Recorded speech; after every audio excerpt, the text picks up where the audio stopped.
In this video, I want to basically explain how this works. Most people think of a nerve becoming paralyzed as something's inhibiting the nerve. Well, in this case, it's overstimulation of the nerve. What it causes is the nerve to stay in a partial or total refractory period, so therefore the nerve becomes weak because it doesn't recover to fire again. It's basic neuroanatomy. You overstimulate a nerve, it can become paralyzed. You inhibit a nerve, it can become paralyzed. Like with local anesthetic, it can become paralyzed. Now, in my case, I've got vagal nerve stimulation, which causes my heart rate to go up because it overstimulates the vagus, thus inhibiting the vagus nerve, thus the sympathetics increase the heart rate. Same thing is true in the pancreas. Overstimulating the vagus, causing decreased secretion of insulin, thus inhibiting insulin being secreted, glucose goes up. Same back to the heart, inhibit the vagus by overstimulation, sympathetics kick in, high blood pressure. Now, why is that important?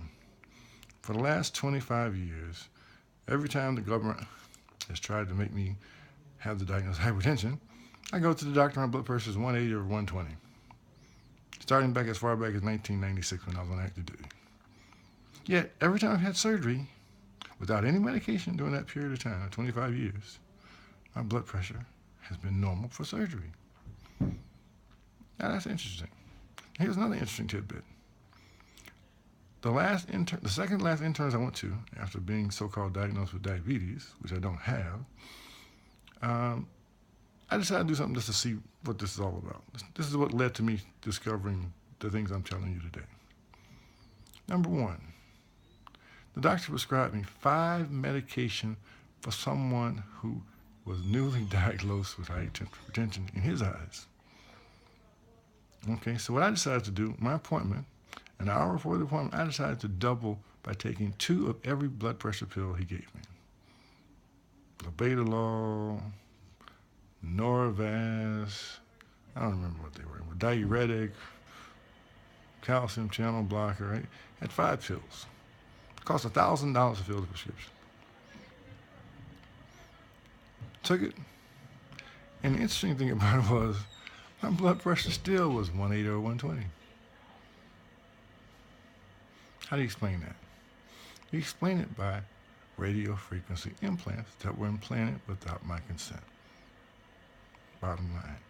It's an unbelievable story, and I may lose the telling of the story, but the truth of the matter is I'm right. As I've been the whole time, this 25-year process. I knew that something wasn't right. And I'm suffering because of it. In America, you're supposed to be able to stand up for your rights, file what you believe to be true, and have it adjudicated. In this case, filed a case in 2013, has not one defendant, new or old, answered the complaint. Now, concerning my torture with radio frequency implants without consent, Judge Claude, this is how he described that. Well, if he was really being tortured, his supervisor would know.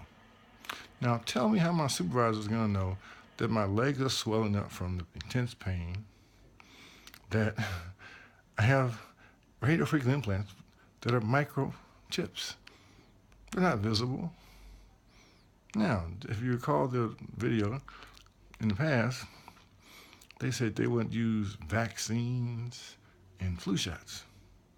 I found that interesting because one center, Outpatient Surgical Services, for 2 years insisted that I get a vaccine for the flu or I couldn't continue to work. Now, I worked there for 4 years. The other 2 years, it wasn't important to them. Which, if you think succinctly and logically, they put implants. Now, what were those implants?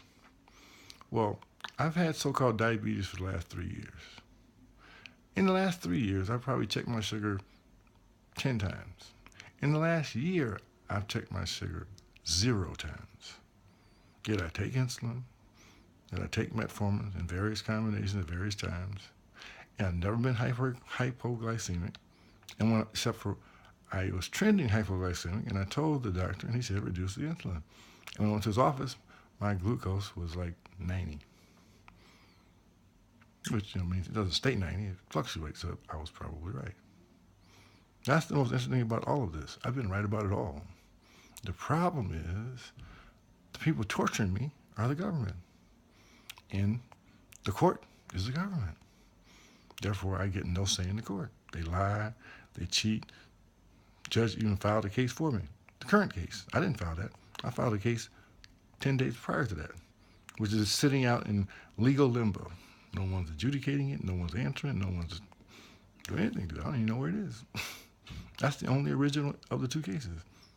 And you need an original to open the case. So, enough. It's been 5 minutes. They don't do well with more than 5 minutes. But God be with you, and hopefully he gives me my day of freedom. I pray for it, because I suffer right now, every day.